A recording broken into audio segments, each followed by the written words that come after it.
Vaccine मारतात किंवा लसीच्या मार्फत टाकतात, मग ते शरीरामध्ये अरे ऍक्टिव्हिटी सारखाच विषाणू दिसतोय, तर मग आपल्या शरीरात अँटीबॉडी तयार करतो. तुला हे माहित नाही की एक फोटो सलमान खान आहे, तो बघतो अरे हा सलमान खान आहे, त्याची फाईट करायची म्हणून तो अँटीबॉडी तयार होतात.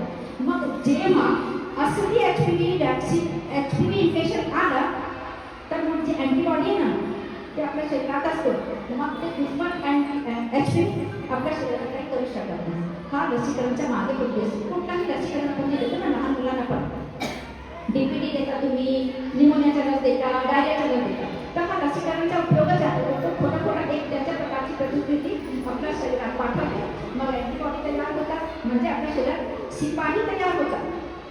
आणि मग जेव्हा असली दुश्मन येतात ना, मग ते शिपाई सीमावरती तैनात होऊन त्यांना मारून टाकतात आणि आपली सुरक्षा होते. त्या जे आपण लसीकरण घेतलेली ज्याच्या कारण घेतलेली आहे त्या बिमारीपासून. आणि जे आहे एचपीव्ही एकदम सेफ आहे. आतापर्यंत 144 देश अख्ख्या जगात